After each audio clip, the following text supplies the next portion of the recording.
오늘 본문은 바벨론 및 두마 그리고 아라비아에 대한 경고, 심판 예언이 기록되어 있습니다. 먼저 이사야 선지자는 바벨론을 향한 심판을 예언합니다. 1절의 해변 광야는 아마도 지금의 페르시아만 부근의 광야를 가리키는데 곧 바벨론의 출현과 관련된 곳입니다. 자, 그런데 해변 광야, 곧 바벨론을 향한 경고가 심상치 않습니다. 지금까지 열방의 여러 나라들에 대한 심판이 계속 언급되었었는데 이 나라들에 대한 심판 예언과 비교했을 때 바벨론을 향한 심판 예언은 매우 어둡고 가혹한 모습이 곳곳에 나타납니다. 1절에서는 이 심판이 내게 회오리 바람같이 몰려왔도다라고 말하는데 광야인 네겝으로부터 갑작스럽게 불어닥쳐서 치명적인 결과를 가져오는 일종의 회오리 바람을 바벨론을 공격하는 자들로 지금 표현하고 있습니다. 이 공격하는 적들은 2절에 언급되는 엘람과 메대라고 이야기를 합니다.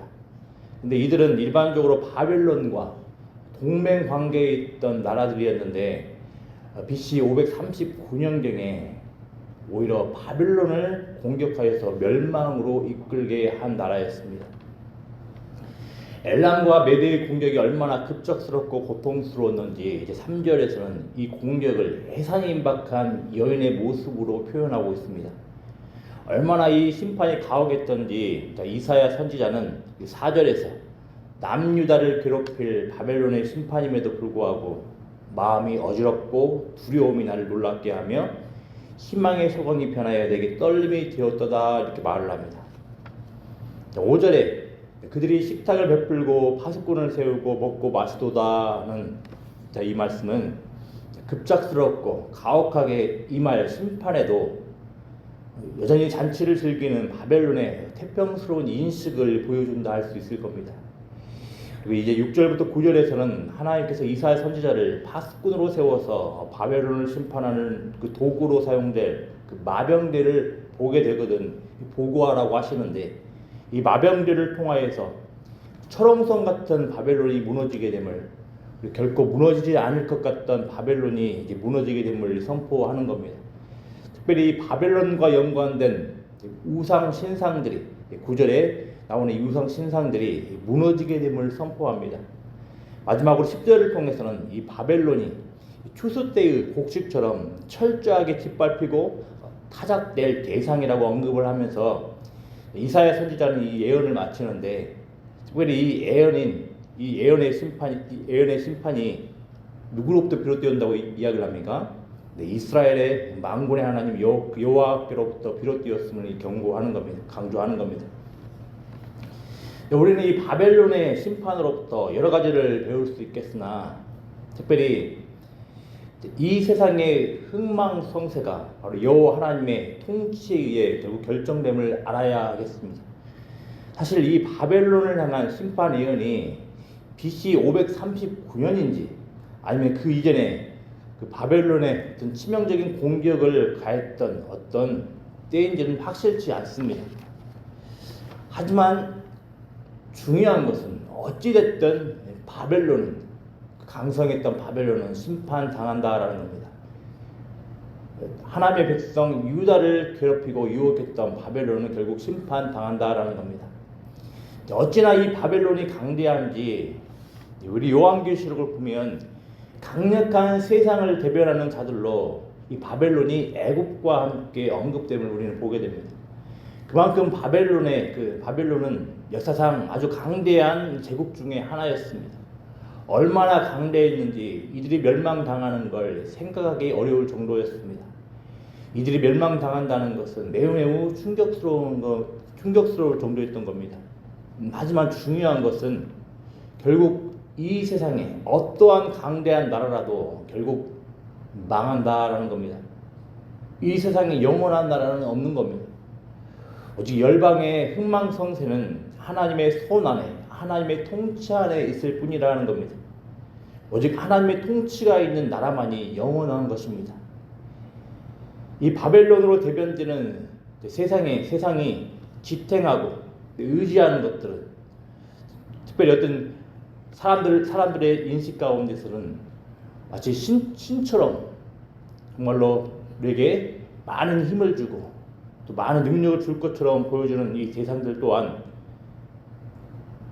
하나님의 심판 앞에서 아무런 힘도 발휘할 수 없음을 또 우리는 보게 됩니다. 한번 9절 말씀을 잠깐 보겠습니다. 이 9절 말씀입니다. 9절 말씀 우리 같이 한번 읽어보겠습니다.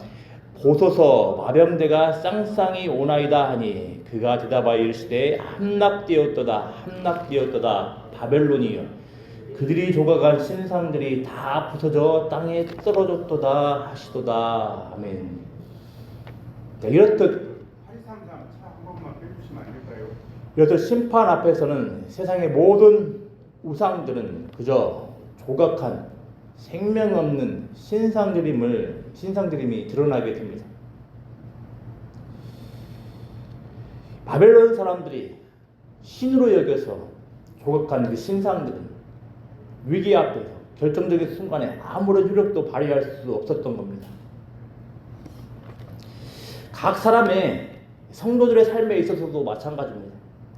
우리의 모든 흥망성쇠는 하나님의 통치 안에 있습니다. 우리 인생들이 그토록 의지하고 기대던 것들은 결정적인 순간 앞에서 조그마한 힘도 발휘하지 못하는 겁니다.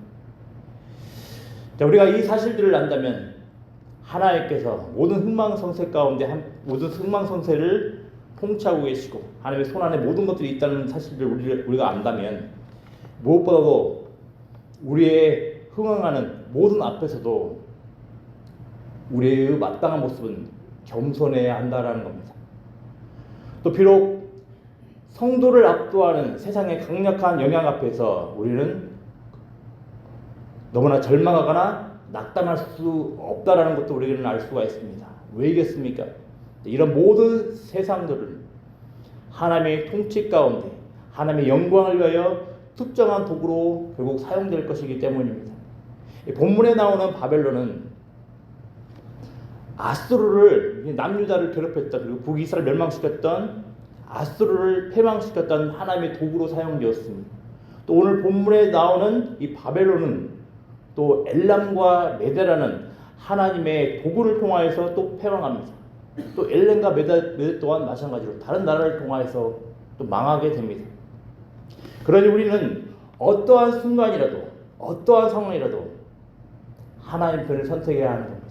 그리고 이런 사실들로 인하여서 우리는 정말로 이 세상이 주는 압박으로부터 또 이 세상이 주는 두려움으로부터 좌절하거나 낭망할 수 없다라는 겁니다.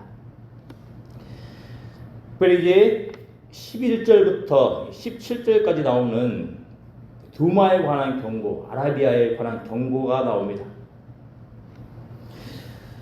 이 두마는 11절에 세일이라는 이 표현을 통해서 알 수 있듯이 두마는 일종의 보통 이 에돔과 관한 경고라고 이야기를 합니다. 또 아라비아에 관한 경고도 이야기를 하는데 아라비아에 관한 경고는 지금의 아라비아 땅보다는 이제 지금의 시리아 땅과 아라비아의 그 중간 영역에 있는 그 나라들로 비춰집니다.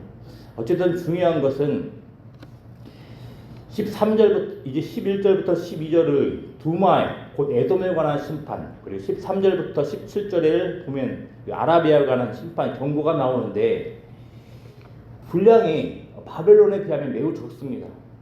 근데 이들 나라가 유다와 관련하여서 크게 중요하지 않은 나라일 수 있다라는 겁니다. 크게 주목받지 않은 나라일 수 있다라는 겁니다. 하지만 그 어떤 작은 나라, 사소한 대상들까지도 하나님의 통치, 하나님의 주권 아래에 있음을 분명히 보여주는 거라 할 수 있을 겁니다. 또 사실 사소해 보이지만 별 볼 일 없어 보이지만 이런 별 볼 일 없어 보이는 나라 하나로 어떤 대상 하나로 치명적인 결과에 처할 수도 있습니다.